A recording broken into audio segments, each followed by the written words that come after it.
E como o Hugo e a equipe vão estimar esses recursos para as atividades que devem ser realizadas? Primeiro, eles precisam saber qual trabalho ou esforço necessário para que o recurso efetue aquela determinada atividade, que normalmente é medida em horas.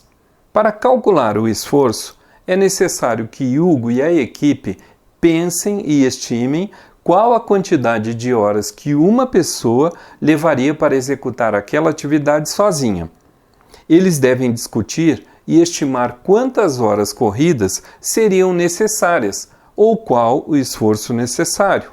Então, finalizada essa estimativa de recursos e de esforço para as atividades, então Hugo e a equipe podem iniciar a estimativa de durações delas. Um ponto importante que salientamos para Hugo é que esforço é diferente de duração. Não podemos confundir a duração para executar determinada atividade com o esforço necessário para realizá-la.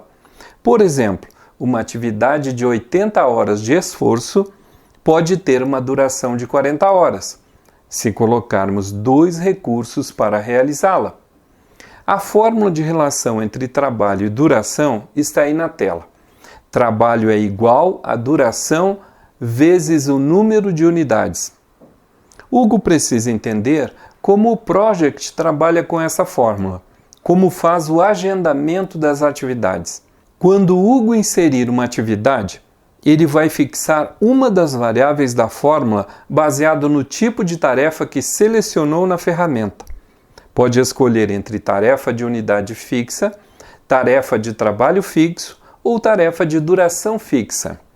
Então, o segundo passo é Hugo entrar com a segunda variável e o Project calculará a terceira. Por exemplo, Hugo inclui uma atividade no cronograma do tipo tarefa de unidades fixas.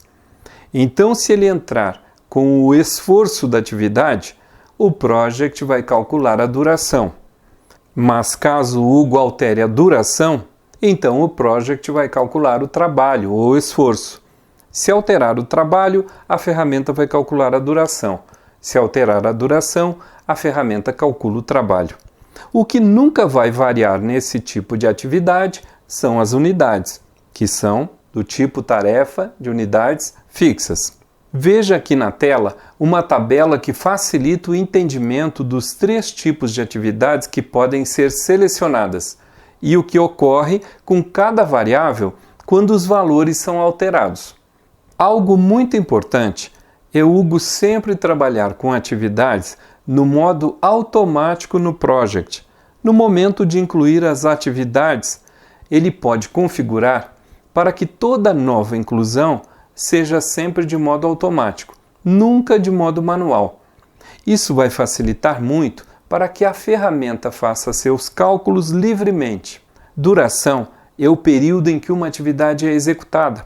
Com a duração estimada, definimos o prazo para a execução da atividade. Esforço ou trabalho é a quantidade de horas efetivamente que uma atividade leva para ser executada. O Project trabalha com tabelas. Então, Hugo deve fazer o cadastramento dos recursos do projeto na tabela Recursos, na qual vão constar os recursos de especificação e análise, os recursos de codificação, de testes, de homologação, de gestão do projeto. Todos devem ser cadastrados com suas respectivas taxas de custo, que são baseados no custo por hora daquela pessoa. Se Hugo ainda não sabe exatamente quem vai trabalhar na atividade, então, provisoriamente, ele pode usar perfis. Por exemplo, pode usar o perfil de analista de sistemas, desenvolvedor Java, analista de testes. Isso é um paliativo, mas pode ser um problema com relação à superalocação de recursos. Então, o ideal é o Hugo entrar com o nome de cada recurso assim que for confirmada sua participação no projeto. Com os recursos cadastrados e suas taxas hora definidos, quando associarmos eles nas atividades do cronograma, o Project vai automaticamente mostrando os custos de cada atividade. Uma vez feito o sequenciamento e atribuídos os recursos às atividades, Agora vamos ver Hugo e sua equipe fazer as estimativas de duração de cada uma, e as datas de início e término vão começar a aparecer. Com as estimativas sendo incluídas no cronograma, ele vai mostrando qual é o caminho crítico do projeto, aquele caminho com folga zero, o caminho mais longo para terminar o projeto, aquele com a maior duração. A data final do projeto vai sendo apontada pelo caminho crítico, e Hugo deve considerar com extrema cautela as atividades desse caminho, pois atrasos nelas vão significar atraso na entrega final do projeto. Outro detalhe é que o caminho crítico pode mudar durante o andamento da execução. A dica é que Hugo deve ficar de olho nas atividades do caminho crítico, uma vez que elas são as primeiras atividades a atrasarem o final do projeto. Mais um fator relevante são os custos, pois quando Hugo e a equipe mexerem em quantidade de recursos para chegarem aos prazos exigidos pelo projeto, então com certeza os custos também vão aumentar. Então Hugo e a equipe de projetos têm a missão de equilibrar prazos, recursos e custos para fechar o cronograma do projeto com o escopo definido dentro do orçamento e prazos previstos lá no início. Outro trabalho a ser feito por Hugo é analisar a superalocação, que significa observar se algum dos recursos está programado para trabalhar em número de horas mais do que sua disponibilidade ou capacidade. Existe uma funcionalidade no Project para Hugo resolver as questões de superalocação, que é o nivelamento de recursos. Mas esse nivelamento do Project vai adiar o final do projeto de modo significativo, pois ele resolve os problemas de superalocação simplesmente jogando para frente as atividades. Seria uma predecessora por limitação de recursos e não obrigatória ou natural. Dessa forma, é recomendável que Hugo verifique recursos superalocados um a um e procure distribuir essas atividades de forma mais racional entre outras pessoas da equipe. Caso ele não consiga isso, muitas vezes a melhor saída para não atrasar tanto a entrega do projeto é colocar mais alguns recursos no projeto e alocá-los naquelas atividades que possuem superalocação. Claro que isso vai adicionar mais custos ao projeto também. Por isso, planejar dá tanto trabalho, pois é um ato de avaliar vários cenários. Então, Hugo deve criar várias soluções e analisar qual é a mais viável. Depois que o cronograma estiver ajustado, Hugo deve salvar a linha de base, mas somente depois desse planejamento todo ser distribuído e apresentado para todas as partes interessadas e todos concordarem e aprovarem ele. Eu nunca fiz um cronograma que desse tudo certo na primeira versão. Ainda vão ocorrer muitas mudanças e ajustes até que se chegue num consenso sobre o planejamento.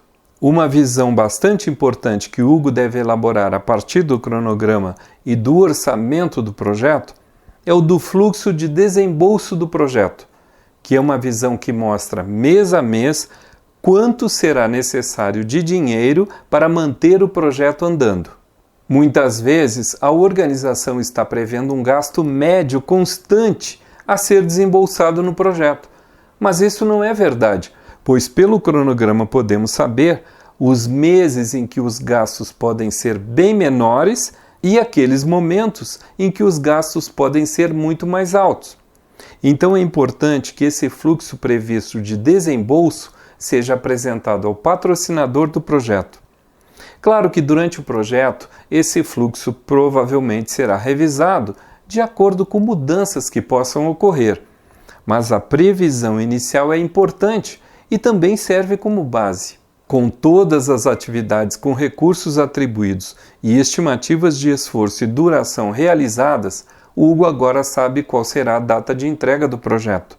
e também qual será o orçamento necessário. Hugo comentou como realmente planejar e equilibrar escopo, prazos e custos. O próximo passo depois desses ajustes é o agendamento da reunião de kick-off, com a participação de todas as partes interessadas no projeto, na qual o planejamento na íntegra será apresentado em detalhes e validado por todos. Essa reunião é a linha divisória entre o final do planejamento e o início da execução do projeto. Se estiver confortável, passe ao próximo vídeo. Aguardo você lá!